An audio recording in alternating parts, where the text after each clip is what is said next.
hacer su juego.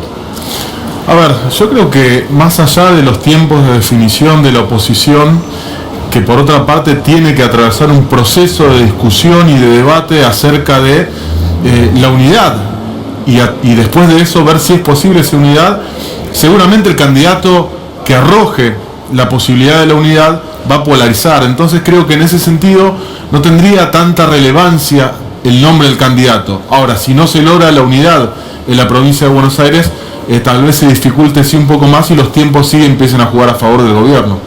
No es casualidad que desde el oficialismo, porque con el argumento que no gastamos para diferentes elecciones, unifiquen y no desdoblen.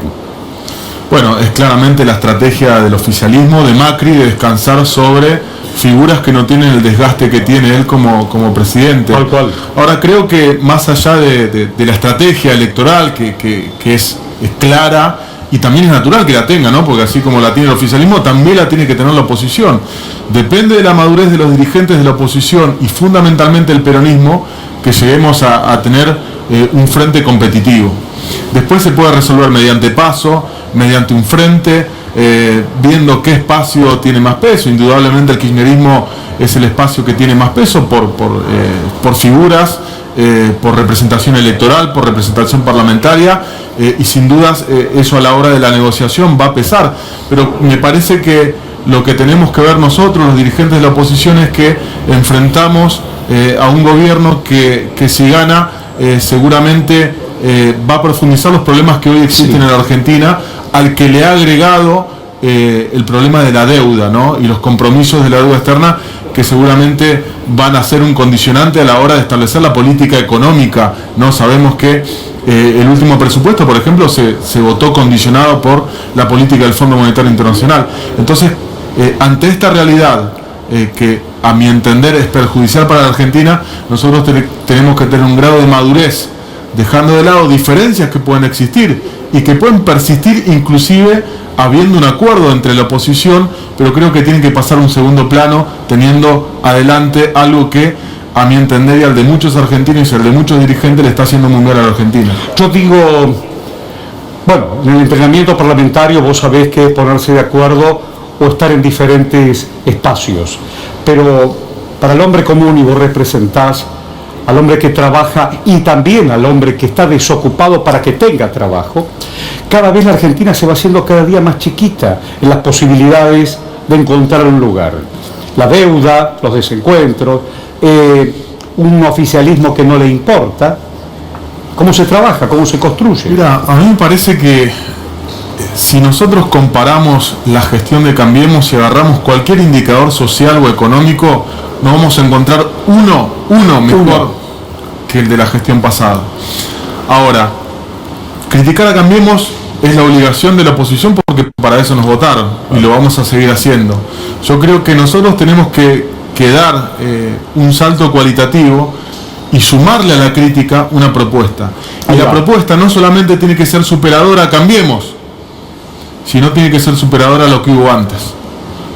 Porque nosotros tampoco podemos negar que ya existían problemas. Porque no nos tenemos que quedar, no, Cambiemos es el gobierno del ajuste. Me parece que la mayoría de los argentinos lo saben, inclusive hasta algunos que pueden llegar a votar a Cambiemos lo saben.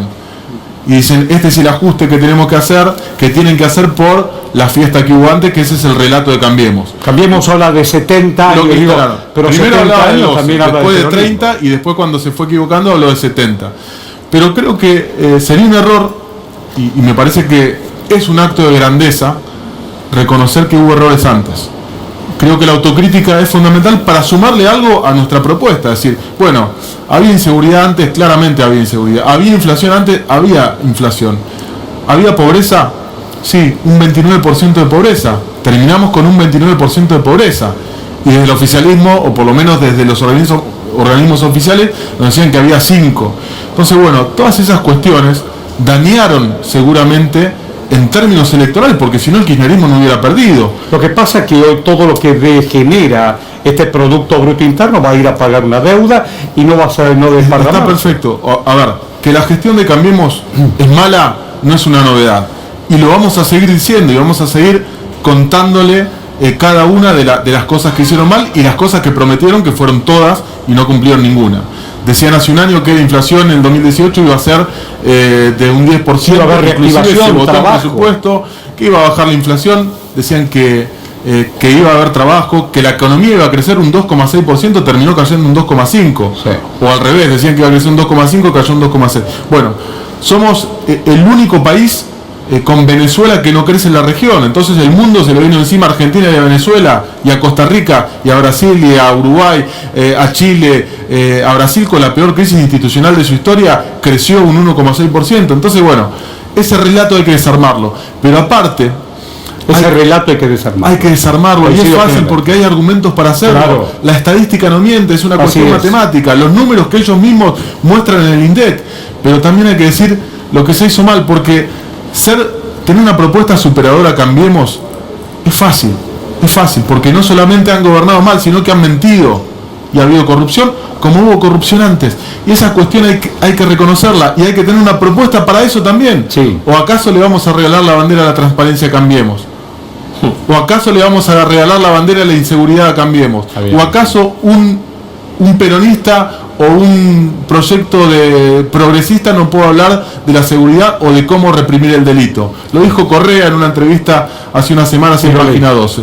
Y las razones por las cuales no pudo ganar Haddad en Brasil. Entonces creo que nosotros tenemos que ver de qué manera le sumamos a la crítica una propuesta con autocrítica hacia nosotros. Eso por lo menos es lo que veo yo. Gracias, Facundo. Muchas gracias a vos. Gracias. Y yo digo, ¿qué hacen?